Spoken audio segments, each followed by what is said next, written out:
Good evening from St. Paul, Minnesota, site of the Republican National Convention. Tonight we want to focus on a topic that both presidential candidates have brought to center stage: service to America. But first, the hurricanes. Gustav has hit, and this is what it looked and sounded like as it came in.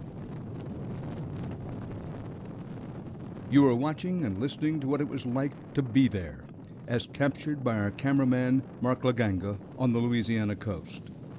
Behind Gustav, two more big storms heading for the U.S. East Coast. Gulf Coast residents quickly abandoned their homes after the evacuation order. In many cases, the only sign of life was the occasional animal left behind. Many of the levees in New Orleans were strained right up to the breaking point, only hours after the eye of Gustav had passed. To put this week of hurricanes into context and provide you perspective, our coverage focuses on the science, beginning with world-renowned hurricane expert Morris Bender. I expected that it was going to weaken quite a bit when it went over Cuba. It weakened a bit more than I would have thought. It weakened more than our model forecasted. But our model did predict, as well as the other models, that it was going to significantly intensify in the Gulf, and it didn't. The hurricane went right over the loop current. Morris Bender is never far away from his laptop, even on a holiday. Bender is a research meteorologist who works at the Geophysical Fluids Dynamic Laboratory at Princeton University, a multi-million-dollar government project where precise tracking of hurricanes has become a science. Well, when you talk about a model, explain to the uninitiated, including myself, what you mean by a model. Is something you put together on a computer? Exactly. Our model was specifically designed to be able to represent the hurricane structure. And it's actually one of the only models that are operational that can really detail the structure of a hurricane. How accurate are we now at predicting where hurricanes are going to develop, where they're going to hit, what their intensity is going to be? Well, over the last 10 years, our improvement in being able to predict the track of hurricanes has dramatically improved. And that's been a great breakthrough. Our model, as well as some of the other, what we call global models, have really been the main reason for that. Now, when you talk about a hurricane intensity, that is still the challenge. Though we seem to be starting to make progress in being able to predict hurricane intensity. But that's a very difficult thing because so many factors can affect a hurricane intensity. Using the Princeton scientists' model, they were amazingly accurate in predicting Gustav. What was a disorganized storm system over Haiti just a few days ago was accurately predicted to within a few miles of its actual impact point. As far as the track, our model did very well. It predicted 4 days in advance, 5 days in advance, that the hurricane was going to hit Monday morning in eastern Louisiana. And that, I think, is a great progress, that 5 days before, the model was able to pretty much pinpoint eastern Louisiana on Monday morning. Mr. Rockney, how are things over in the radar room? On radio and then television, this reporter has been covering hurricanes for more than half a century. The first TV storm for me was Hurricane Carla that hit near Galveston, Texas in 1961. Besides being one of the largest hurricanes on record, Carla has another distinction. Mr. Rockney, can we move into the radar room now? It was the first to be tracked by radar images that were broadcast live on television. Because of the advanced warning, more than 500,000 people fled the storm, a record peacetime evacuation then. As a result, fewer than 50 people died. These are by far the calmest people in a flood I've ever seen.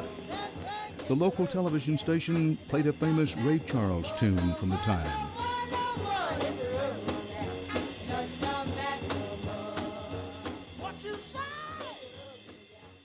I grew up in hurricane country in the Texas coast. Seems to me, even certainly as late as the late 1940s, if not indeed the early 50s, we didn't have the technology we have now, that it was pretty much put your finger to the wind and take into account what grandmother told you about the hurricanes and make a guess. In the 60s, the first hurricane model, or again, computer model of the weather that's specifically used for hurricanes was developed. That actually was to provide 2-day forecasts. And Then as the years progressed, the models began to improve. Our model became operational in the mid-90s. At that time, the forecasts were extended to 3 days. And in those days, to get a 3-day forecast with 300-mile error was considered pretty good.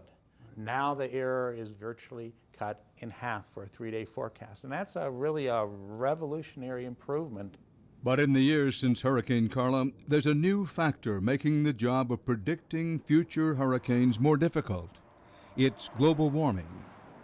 While some scientists think there will be no effect, others say rising temperatures will make hurricanes worse, but differ on exactly how. Global warming is a fact. The Earth's climate has warmed over the last 150 years. There's no real dispute over that anymore in the scientific community. It's more difficult to say what the cause of the global warming is. We talked to climate scientist Tom Knutson at his New Jersey home on the eve of Hurricane Gustav's landfall. Right, so it's taken as scientific fact that over the last 140 to 50 years that we have had global warming. Where the argument comes is what caused it. Is it believed in the scientific community? Yes, humans have contributed to this, but there's argument over how much they've contributed to it. That's where the basic argument is. I think that's right, that the devil is in the details. And when you have a warming, it's possible that there are multiple factors contributing to it. For example, the rapid warming in the early 20th century may have had contributions from both greenhouse gas emissions and perhaps even solar variability. And we also have another joker in the deck, which is internal climate variability. Now, what do I mean by that? That's how much the climate system can sort of bounce around on its own. If nothing were changing, if greenhouse gases were not changing, if the sun was not changing, the climate system would still vary a bit on its own just due to the interaction between ocean currents and ice sheets and atmospheric processes and what have you. The question is how much? Is that enough to explain this entire 140 years of warming? We don't think so. This warming over the last century sort of sticks out. Some scientists have termed it the hockey stick, that you have things going along fairly smoothly for 900 years and then boop, at the end you have this uptick. The last 100 years or so has been very unusual, and we're now... The upturn of the hockey stick, so to speak. That's right, and it's one of the sort of smoking guns that we're seeing in the climate change community. Knutson is a government specialist on global warming who now studies how that phenomenon is affecting the strength and frequency of hurricane activity. What do we know about the relationship of global warming, global climate change, and hurricanes? Well, that's a much more uncertain area than global temperature. So, as I mentioned before, we're very confident now that humans have contributed substantially to global warming. But the link between hurricanes and climate change is the science is at an earlier stage at this point.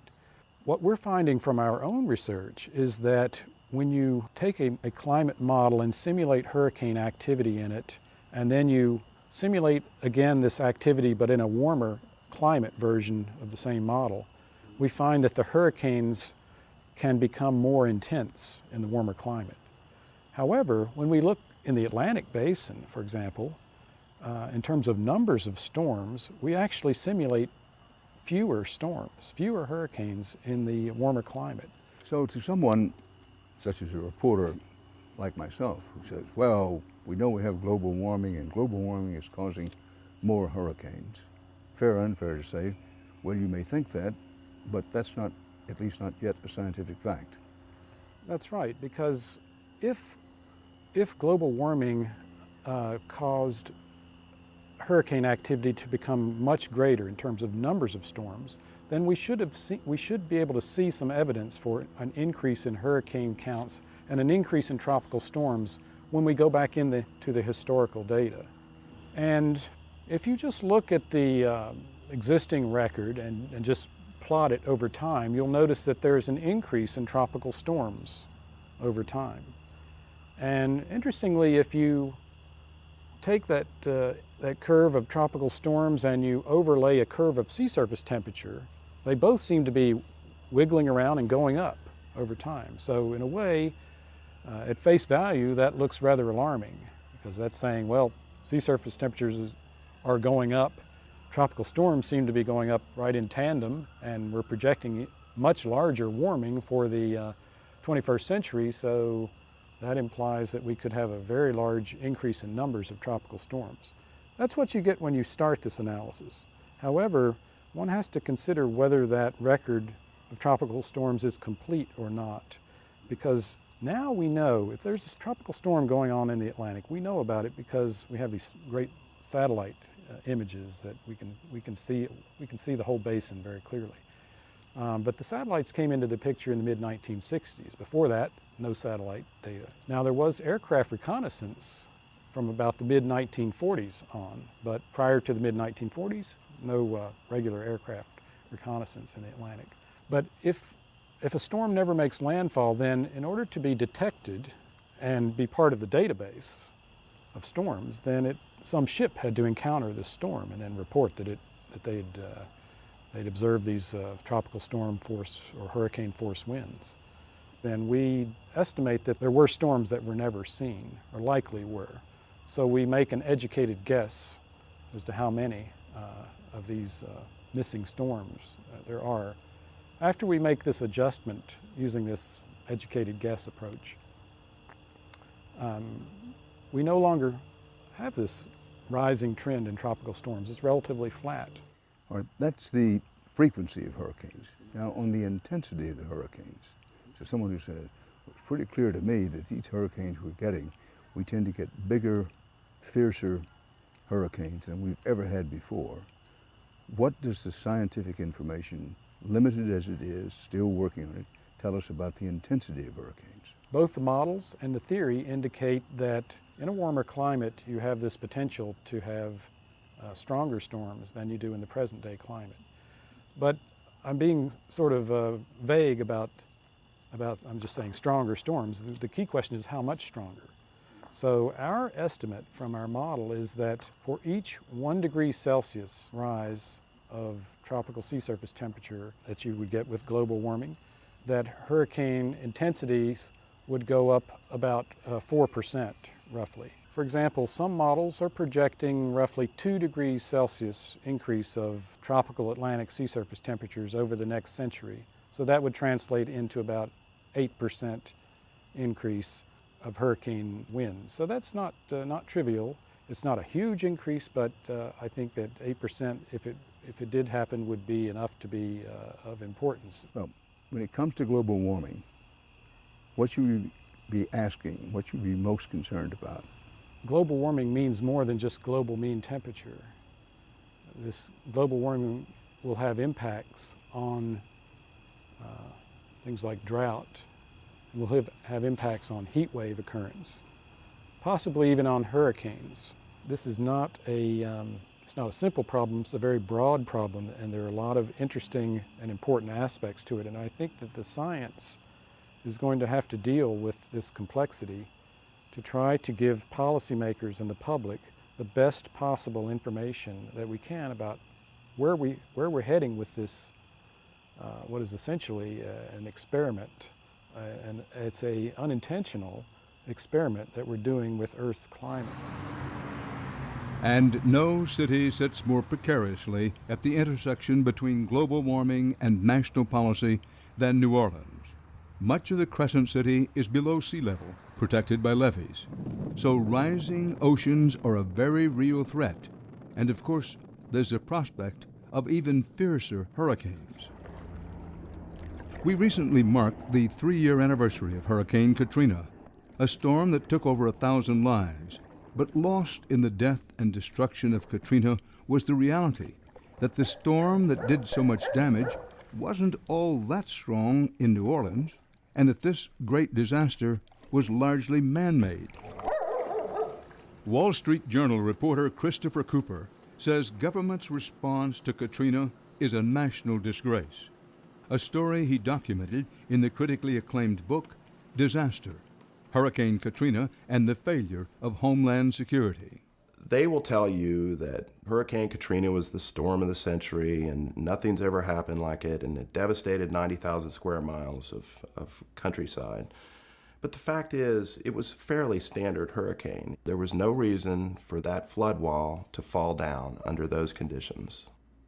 Cooper lived in New Orleans for 12 years and is a fierce critic of the nation's preparedness for a natural disaster. The most shocking thing was how Washington went so dark when all this happened.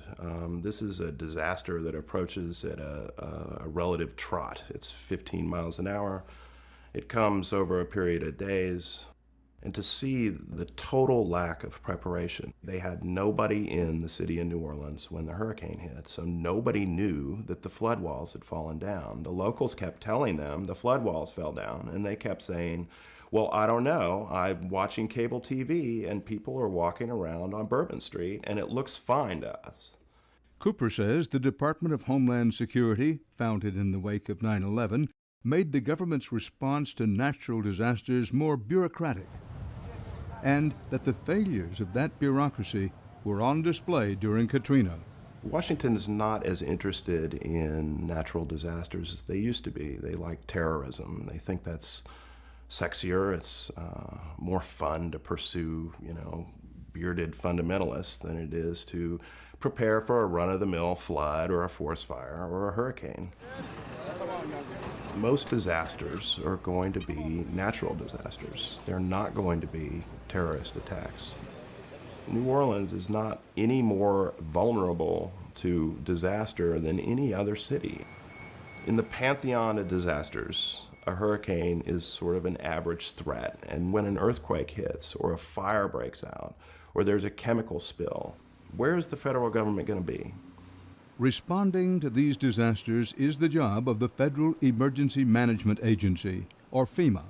It had been a cabinet-level post, but it's now part of the Homeland Security flowchart. And Cooper says that's a problem. FEMA is still the cronied-up agency that it always was. It still lacks for resources. It's the janitor of the Department of Homeland Security. It's often overlooked at budget time. They still have a very bad tracking system. They can't tell where a lot of their goods are at any given time. Where is the truck full of cots and medical supplies? They're not quite sure. So that hadn't changed. What has changed is that FEMA has sort of divorced itself from some of this kind of planning and allowed the locals to do it. So FEMA now views itself more as a housing agency. This time they're going to be better at providing the mobile homes and trailers people need to live in while their houses are being repaired. And when this year's hurricane season hit, FEMA knew it had to be better prepared than the last time. They've taken the right steps at the beginning. They have pre-positioned the supplies that they may need. They have a cadre of people from FEMA sitting in downtown New Orleans to let them know firsthand if the place is flooding. They didn't have that last time. And it's not just FEMA that has changed. President Bush, who was criticized heavily for being disengaged during Katrina, was conspicuously on duty during Gustav. And in the years since Katrina, the Army Corps of Engineers has been busy rebuilding the levees protecting New Orleans. But they haven't finished the job. While Hurricane Gustav may not have caused the damage some feared, other storms are just around the corner, some which could easily present new peril for the still vulnerable city. These levees are no different than the highways that you're riding on. There's nobody in America who thinks that the roads are in better shape now than they were 10 years ago. Our infrastructure is decrepit, and those levees are just as decrepit. It will take years to rebuild them. If a hurricane comes while that rebuilding is going on and flattens them again, that's really going to be the end of the city. Nobody can live their life this way. You can't suddenly yank your kid out of school and quit your job and go live for 3 weeks in a hotel room in Tennessee. 2 hits, and people start thinking, this is going to happen every couple of years. How can I do my job? How can I conduct business here. And it's one of those things that you're not going to feel that bad about until it's gone. And then you'll realize what sort of contribution a place like that gives to the United States. When we return, the politics of national service that both presidential candidates are talking about.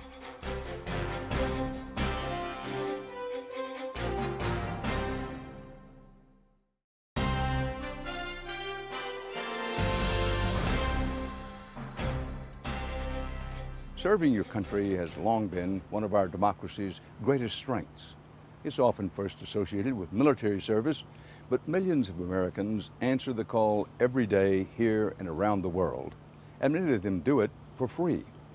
Senator John McCain's record of service and sacrifice is well known. He famously served in the U.S. Navy during the Vietnam War, where he was imprisoned for 5 long years as a prisoner of war. Senator Barack Obama's service was very different in nature, but he too has campaigned on his years as a community activist in Chicago as a rationale for his candidacy. Not only have Obama and McCain talked about their personal service, they have also focused on how a call to service would be a centerpiece of their administrations. That's because the number of Americans answering the call is down, while the need has never been greater. America, now is not the time for small plans. Senator Barack Obama invoked public service in his acceptance speech at the Democratic National Convention in Denver. And we will keep our promise to every young American. If you commit to serving your community or our country, we will make sure you can afford a college education. Thank you very much. And John McCain's words on the campaign trail have been just as strong. I want Americans to serve. I want to provide Americans a way to serve. I want to expand the Peace Corps. I want to expand AmeriCorps. I want to expand the Marine Corps and the Army. John McCain and Barack Obama say all the right things about public service. They talk about their own biographies of service. We sat down with New York University professor Paul Light for a conversation about public service. And nobody has thought more about the subject than he has. In fact, he has the only endowed professorship in public service in the country. He's written 18 books, lauded by Democrats and Republicans alike. And he thinks the conventional wisdom about public service is all wrong. The standard view of volunteering is that Americans need to be pushed a little bit more, asked to sacrifice a little bit more, and that if you just call them to public service, they will come. But the reality is that many, many Americans want to serve. After September 11th, there was this huge surge in the number of Americans who said they were going to volunteer. Huge numbers, to the point where we were all shocked, those of us who study this. This was a great moment in contemporary history, but the volunteering never occurred. So what we believe is that calls to volunteering are not enough. You've got to give them specific opportunities. You've got to give them specific tasks. It can't be just another flowery call to help your country. You're going to have to spend some time in community service or national service, work in a homeless shelter, join the Peace Corps. We'll invest in you, you invest in America. Together, we will march this country forward. Obama and McCain don't get specific about what they'll do to make government better as a destination for young people. They don't get specific about how to help charities use their volunteers wisely. So what you have is a general call to public service, but you don't get the specifics that will make it easier for Americans to say, yes, I want to serve, and I'm going to march right down and volunteer for this charity or that charity. The one thing both candidates have gotten specific about is expanding AmeriCorps. That's a federal program sending 75,000 volunteers each year to live and work in underserved communities. But Professor Light says just calling for an increase in numbers isn't being specific enough. So Obama wants to raise that number to 250,000. McCain would like to raise that number to somewhere in between. Both are quite clear that AmeriCorps is important, but neither of them talk about creating conditions under which people will want to join AmeriCorps. The tuition benefit hasn't been raised in 15 years. The living stipend hasn't been raised. Don't get me wrong, I mean, we want Americans to sacrifice, but if we make the sacrifice too great, then you don't get people lining up to actually engage in public service. We have to provide the benefits and the incentives for young Americans to serve. Even though the two candidates overlap in some of their calls to service, they have very different philosophies. And Professor Light says McCain's comes from a long Republican tradition, emphasizing patriotic obligation. This country is still the greatest nation in the world. Our best days are ahead of us, but we got some challenges. McCain's notion that we owe something to our country. It's owed, it's an obligation, it's a civic duty. Obama uses that language too, but it's harnessed to a change strategy, to a goal for change. You need to serve your country so that we deal with climate change. You need to serve your country so that we deal with poverty or the lack of health insurance. Get involved politically. You don't hear McCain saying that very much. We've got to appeal to young Americans' patriotism to serve and to remain in the military. He's not promoting public service toward a particular policy goal. He's promoting public service as a pure public good. Hey guys. Obama styles himself on a John F. Kennedy kind of public service. He does argue in favor of a new agency in the federal government to promote public service. How are you? McCain won't do that. McCain does not want more government, and conservatives do not want more government involvement in promoting public service through dollars. Republicans prefer public-private partnerships, like George W. Bush's faith-based initiatives and his father's 1,000 Points of Light. All right. They also see a role for big business. Here, a group from the company L'Oreal boxes groceries at a New York City food bank to send out to food pantries to help the needy. It's a volunteer day, a popular trend in corporate charity. While businesses play an important role, Professor Light says they can have motives other than providing pure public service. You don't know how much of that public service is real and how much of that is really designed to create a marketing angle to get young people to contribute funds through the purchase of products. Professor Light says another problem with volunteerism today is that too often it's just about chipping in when time permits. Bye-bye, have a nice day. Getting up on a Saturday morning and getting out and doing something, that's always useful to a point, but charities are leery about it. I mean, how much can you invest in a volunteer who's only going to show up once? The volunteer hours may be there, but they may not be the quality hours that a charity can really use to get something done where you need a fair amount of sophistication. Notions of public service stretch to the very formation of the American Republic. The Continental Army during the Revolutionary War relied on volunteers for everything from feeding and housing the troops to caring for the wounded. The founders believed in an activated citizenry that would provide for the needy. And we relied on volunteering and charitable organizations for a century and a half to deliver services to the needy. For most of American history, there was no government safety net for the poor, the sick, and the elderly, so responsibility fell to private charity. That changed with the New Deal government programs of the 1930s. The modern history of calls for public service by presidents started with the Great Depression. We had this huge unemployment rate. Civilian public service was seen as a way to take care of the unemployed by giving them federally sponsored jobs. So that's where the Works Progress Administration came from. That's where the Civilian Conservation Corps came from. Full-time federal service programs continued after the Depression. decade by decade reflecting the needs of the times. In the 1940s, the GI Bill paid for World War II veterans to go to college.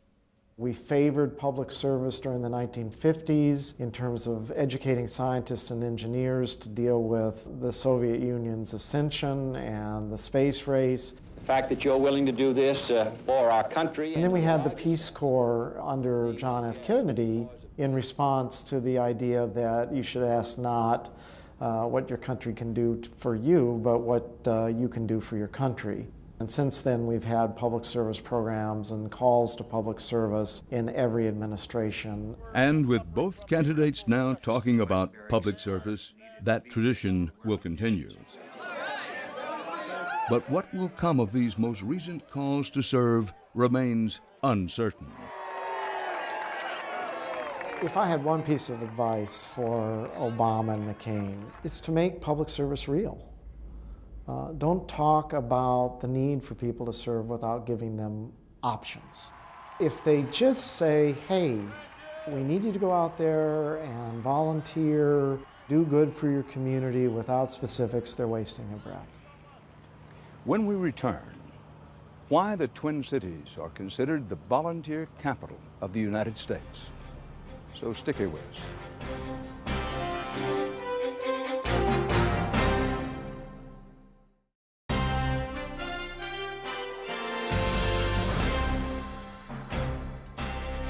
Finally tonight, we conclude our look at service right here in Minnesota with a look at volunteerism. And it's fitting that we're here because according to a federal study, the Twin Cities are the volunteer capital of the nation. In no other metropolitan area do the residents volunteer as much as they do here. You'll see tonight that volunteering takes many forms and is a quintessential part of the American experience. Let's go, one more, reset, let's go. Hustle back to the line, let's go, gentlemen. Too much walking going on. Let's go. It's Monday night football practice in a Minneapolis park. Drive them through.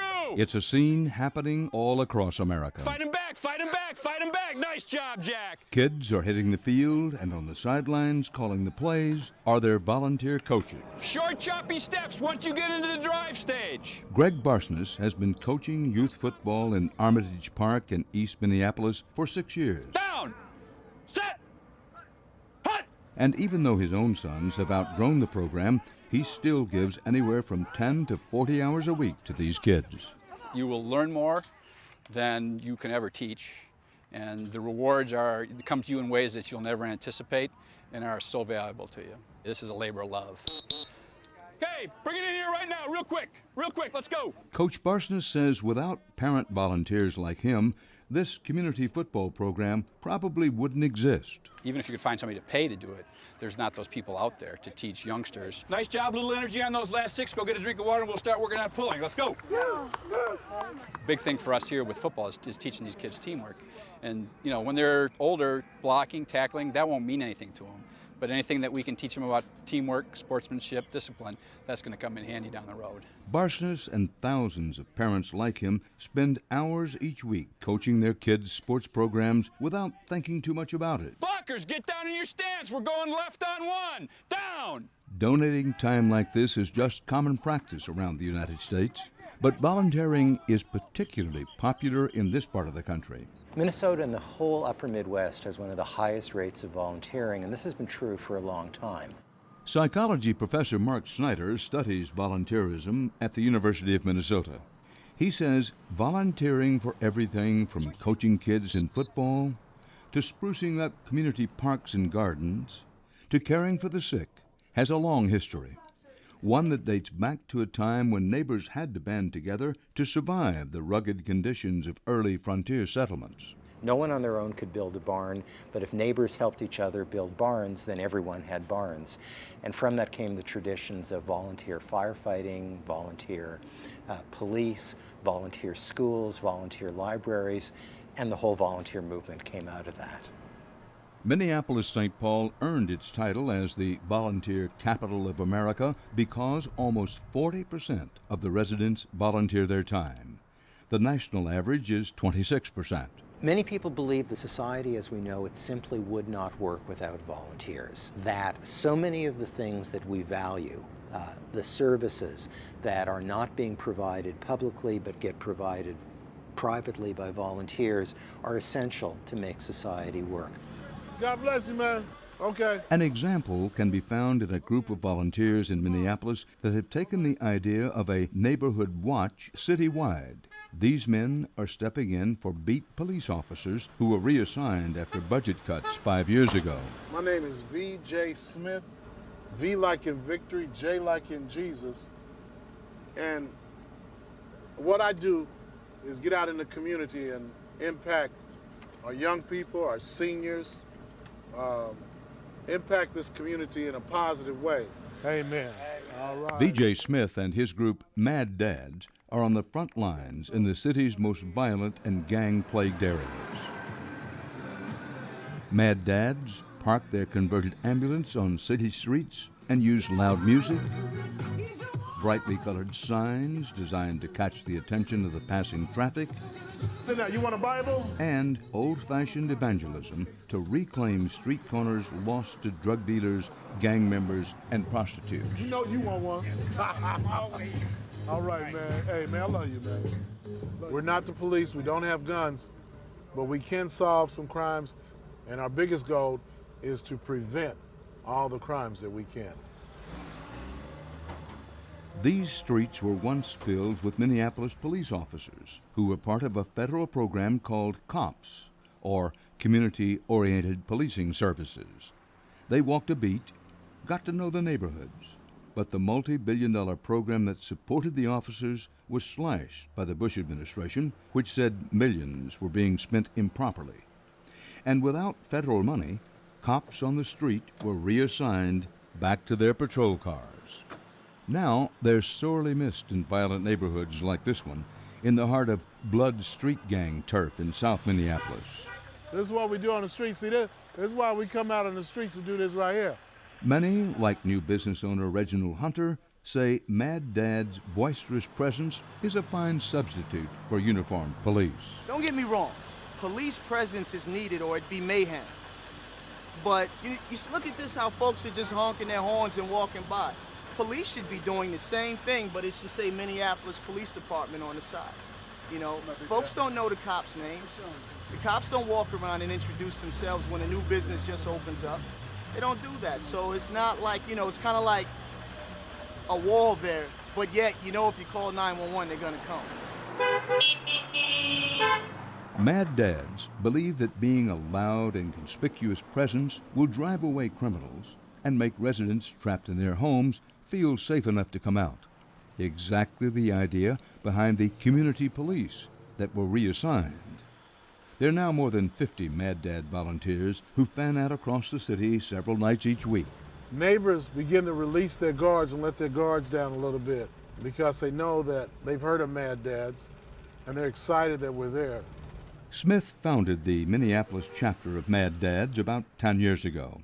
It was his way of confronting a surge in homicides in Minneapolis that peaked at nearly 100 in 1995, a higher per capita murder rate than New York City. That led to the nickname Murderapolis. I started Mad Dads because I seen that in order for me to make a change, I had to get off my rusty dusty and do something about it. And that's what I began to do. And I realized that I had so much experience of being on the streets that I could do more on the streets than I could anywhere else. In places in this community where people have just lost hope, we provide that. That's something that the police don't have time to do. At least not anymore. The COPS program had allowed departments all over the country to hire officers that would address minor quality of life problems, such as litter and aggressive panhandling, that added up to create a sense of lawlessness, a feeling that many say became a magnet for more serious crimes. I've lost 3 kids to gun violence on the streets. Laverne Jones is one of those who lost hope, and she lost her family. 3 of her children were gunned down on the streets. She says she rarely saw police in her South Minneapolis neighborhood except when they were making an arrest. Understandably, she moved away, abandoning the area to the young men who killed her 3 children. Laverne Jones, like many others, says police have done the same. They need to be out of the cars, and they need to mingle with the people that lives in the neighborhood, and they need to not harass them and get to know them and find out who is who are the good guys and who are the bad guys. They think everybody is the bad guy, you know, and if they did get out the cars and mingle with the people, they would know who is who. I mean, ideally, everybody would like to know the police officer on the corner. Dennis Cusick, who runs the Upper Midwest Community Policing Institute, agrees with Laverne Jones. Knowing who their officer is, knowing that they can call and leave a voicemail for them, knowing that there's a personal face with a name that they can call my officer, I think it really addresses the bridge and gives us a wonderful way to police today. His institute was founded with federal COPS money, and even after the cutbacks, it still trains police departments in community crime prevention techniques. Cusick says neighborhoods have suffered without community police trained in his program. I think a lot of the blessings we see today, like the program Mad Dads or other programs in Minneapolis particularly, they really got their start through this funding, and they're continuing to flourish because they have found ways to independently sustain the good work that they're doing. I mean, obviously, I would say a crime prevented is better than a crime solved any day. Minneapolis Police Chief Tim Dolan says he wishes he had more beat cops to help the volunteers on the streets. I mean, most cities will tell you that beat officers are the biggest reason for their success in preventing crime. So we lost that. So in essence, we were responding to 911 calls, and we were in a reactive mode. We need help from all places. So organizations like Mad Dads, those things started forming also to help assist law enforcement with that visibility and that presence. And they continue today. Yeah, Mad Dad's in the house. Hit your horn one time for Mad Dad. All right, hit that horn, that's right. Making a difference in the neighborhood. But there's a big difference between Mad Dads and police. These men are armed with little more than signs, music, and a message. A lot of these kids, man, aren't that bad. It's those that are just swayed in the wrong direction and need some love. And that word is not something that the police say very often is, I love you, or I want to love you, because that's just not the way they're geared up. And that's where we come in. What's up, brother? How you doing? Smith took us to what he says is a success for the Mad Dads program. For years, this shop owner named Samir felt helpless. His convenience store was overrun with gang members, and police only came when shots were fired. But Mad Dads made Samir's shop a regular stop on their circuit, and many of the young men who had scared away shoppers found themselves out on the street. So it's been a tremendous change on the corner. Our business is growing, you know. So when it's safer out here, the businesses also benefit. And it's safer, and people feel more safe, and they shop more, and they keep the money in the neighborhood. Good. This is the best I've seen it. But V.J. Smith acknowledges his limits. Some gang members refuse to leave the corner outside the store, despite Mad Dad's regular visits. So Smith used his credibility with the police department to enlist regular police patrols of the corner. As a result, business is now thriving. Got to give credit to the City of Minneapolis Police and to the community organizers and the neighborhoods because they both work hand in hand. You can't clap with one hand. All right, bro, I'll see you later. Let's roll, man. Working hand in hand, volunteers and the government. It's a collaboration you'll find in Minneapolis and around the country. Many social services that receive tax dollars couldn't function without volunteers. Loving the teamwork. And that's the case at the downtown Minneapolis shelter called People Serving People. The county pays the shelter to house and feed homeless families, but every other service the shelter provides comes from private funding or volunteers. Have you done this before? No, my You first haven't? day. All right, welcome. It's so rewarding when we serve dinner here, and there's a high percentage of children, and we always get thank yous. Joseph Lusso is one of those stepping up. On the evening we visited the shelter, he was serving dinner to the residents. Here's our dinner rush. Lusso and fellow volunteers at the shelter have logged more than 30,000 hours this year, almost double the number in 2005. The reason? More need. Foreclosures in the Twin Cities have hurt landlords, and families like these, who are renting from them, are suddenly forced out and into the care of shelters and volunteers like Joe Russo. All right, let's get a couple ahead here. As a project leader for People Serving People, I organize the group for the supper. So I'm here typically every third Tuesday. Okay, you want a double scoop? Yes. Okay. I love volunteering. To me, I look at it as an exchange. You know, someday I might need that help. You know, maybe a tornado is going to hit my house or something, God forbid. But yeah, I look at it completely in exchange. It's very rewarding to be able to help people. Hello. How are you? Good. Good. Lusso himself is between jobs. He may be part of a new trend of unemployed volunteers, according to the University of Minnesota professor Mark Snyder. I did research by just going on the web and doing some searches, and I found lots and lots of calls for volunteering that were related to problems associated with the downturn in the economy. I also found websites offering advice to people who lost their job because of the economic downturn. Consider doing some volunteer work, because volunteer work can not only help pass the time, but can also help you get your foot in the door at a place where you might ultimately like to work. It's just one of many new volunteering trends Professor Snyder is noticing. If you go back to the 1950s, there was a lot more volunteering by women than by men. The gender gap's been disappearing, but it's not been because of women volunteering less as they've gone into the world of work. It's actually been men volunteering more, perhaps because they saw the example of women going to work and still volunteering, and men said, if women can work and volunteer, we men can work and volunteer too. And that was the beginning of the end of the gender gap in volunteering. Another national trend in volunteering: corporations encouraging their employees to get involved in their communities and to do it on company time. That's the case here. Who wants to hang these, Kirsten? 78% of food giant General Mills employees volunteer. On this Wednesday afternoon, one department is helping Habitat for Humanity build a 5-unit townhome in northeast Minneapolis. This is our 18th Habitat home that we're building. This summer we have close to 800 volunteers out on different shifts building this home, working with Habitat for Humanity. Ellen Goldberg-Luger heads the charitable giving and volunteer programs for General Mills.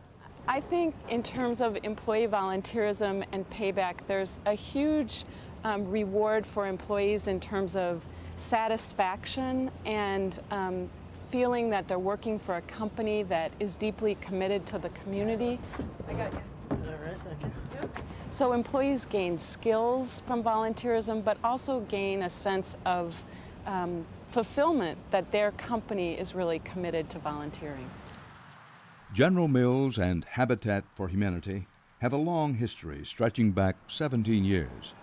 But that's nothing new here. Long relationships between big corporations and nonprofits are common in the Twin Cities. Companies are all but expected to commit significant resources and money to the community. Other Twin Cities-based companies like 3M and Target have programs similar to General Mills that donate money and encourage their employees to get involved. Thank you. At the Minneapolis Crisis Nursery, Target employees serve lunch to children. Oh, this is awesome. You know what? One thing that's really cool is that Target doesn't just say that they're in the community. They actually let us come out here and do this. They reimburse us for the food and parking expense, and you know, we're on the clock, and so it's great. They do it and they let us do it. It's fun. You guys are making sure I get all my vegetables today, aren't you? Yep. 84% of people surveyed say that they would much rather purchase from a store or purchase a brand where they know that the company gives back to the community. Kristen Schura is the director of Hands on Twin Cities, an organization that matches volunteers with organizations in need. What I've actually heard from a lot of corporate recruiters is that new employees coming into the workforce, they will choose a job with a company that has a strong sense of civic engagement versus a company that doesn't. They want to work for a company that has those values. General Mills employee and volunteer Kirsten Lamoureux said that was true for her. Oh, definitely. I was in the military for 5 years, and that was one of the primary reasons why I picked General Mills over some other companies was their Community Action Center and their volunteer program. There's a lot of fascinating research that suggests that people who volunteer are healthier than those who don't. Their psychological health and their physical health improves. And there's even indications that people who volunteer live a longer life. So there are tremendous benefits to those who volunteer, benefits to those who receive volunteering, and to the community at large, the ties that volunteering builds. The Twin Cities, volunteer capital of America. As we've tried to underscore tonight, service to one's country and community can take many forms. Such service, whatever form it may take, should not be underestimated in terms of the benefits and contributions it makes. Among others, there are contributions to the giver's sense of satisfaction and personal growth, the feeling of being bigger, more important than oneself, and what such service ultimately contributes to our national identity. National service, whether it be military or otherwise, is one of the requirements of true patriotism, and especially in a country such as ours, multi-religious, multi-ethnic, and multiracial. It is a part of what holds us together, keeps us united with a shared sense of national purpose. For HDNet, tonight from St. Paul, Minnesota and the Republican National Convention, Dan Rather reporting. Good night.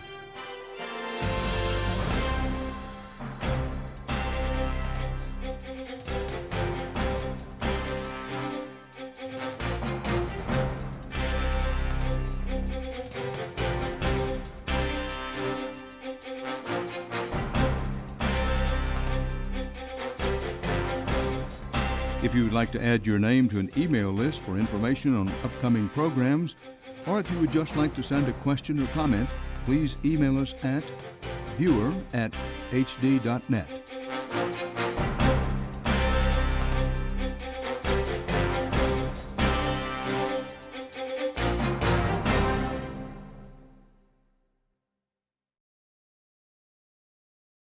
Hurricanes are going to develop, where they're going to hit, what their intensity is going to be. Well, over the last 10 years, our improvement in being able to predict the track of hurricanes has dramatically improved. And that's been a great breakthrough. Our model, as well as some of the other, what we call global models, have really been the main reason for that. Now, when you talk about a hurricane intensity, that is still the challenge. Though we seem to be starting to make progress in being able to predict hurricane intensity. But that's a very difficult thing because so many factors can affect a hurricane intensity. Using the Princeton scientist model, they were amazingly accurate in predicting Gustav. What was a disorganized storm system over Haiti just a few days ago was accurately predicted to within a few miles of its actual impact point. As far as the track, our model did very well. It predicted 4 days in advance, 5 days in advance, that the hurricane was going to hit Monday morning in eastern Louisiana. And that, I think, is a great progress that 5 days before, the model was able to pretty much pinpoint eastern Louisiana on Monday morning. Mr. Rockney, how are things over in the radar room? On radio and then television, this reporter has been covering hurricanes for more than half a century. The first TV storm for me was Hurricane Carla that hit near Galveston, Texas in 1961. Besides being one of the largest hurricanes on record, Carla has another distinction. Mr. Rockney, can we move into the radar room now? It was the first to be tracked by radar images that were broadcast live on television. Because of the advanced warning, more than 500,000 people fled the storm, a record peacetime evacuation then. As a result, fewer than 50 people died. These are by far the calmest people in a flood I've ever seen. The local television station played a famous Ray Charles tune from the time.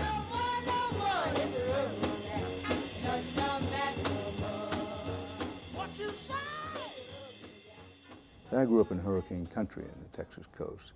Seems to me, even certainly as late as the late 1940s, if not indeed the early 50s, we didn't have the technology we have now, that it was pretty much put your finger to the wind and take into account what grandmother told you about the hurricanes and make a guess.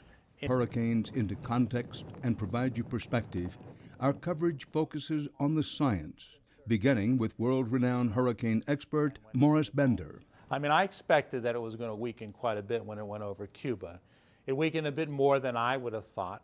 It weakened more than our model forecasted. But our model did predict, as well as the other models, that it was going to significantly intensify in the Gulf, and it didn't. The hurricane went right over the loop current. Morris Bender is never far away from his laptop, even on a holiday. Bender is a research meteorologist who works at the Geophysical Fluids Dynamic Laboratory at Princeton University, a multi-million-dollar government project where precise tracking of hurricanes has become a science. Well, when you talk about a model, explain to the uninitiated, including myself, what you mean by a model. Is something you put together on a computer? Exactly. Our model was specifically designed to be able to represent the hurricane structure. And it's actually one of the only models that are operational that can really detail the structure of a hurricane.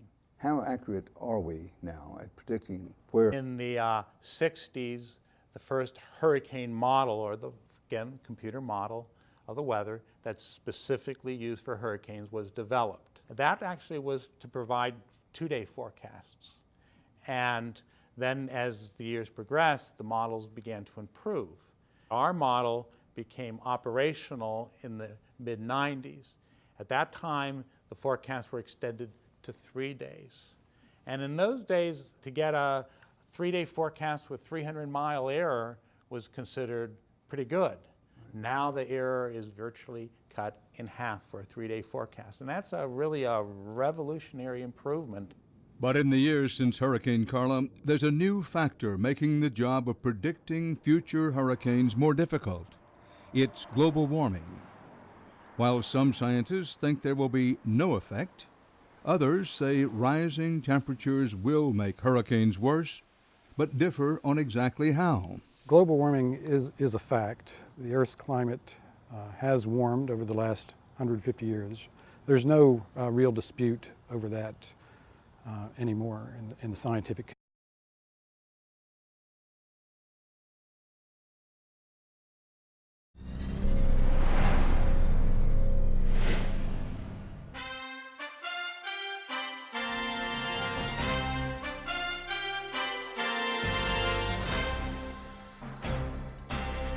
Good evening from St. Paul, Minnesota, site of the Republican National Convention. Tonight we want to focus on a topic that both presidential candidates have brought to center stage: service to America. But first, the hurricanes. Gustav has hit, and this is what it looked and sounded like as it came in. You are watching and listening to what it was like to be there, as captured by our cameraman Mark Laganga on the Louisiana coast. Behind Gustav, 2 more big storms heading for the U.S. East Coast. Gulf Coast residents quickly abandoned their homes after the evacuation order. In many cases, the only sign of life was the occasional animal left behind. Many of the levees in New Orleans were strained right up to the breaking point, only hours after the eye of Gustav had passed. To put this week of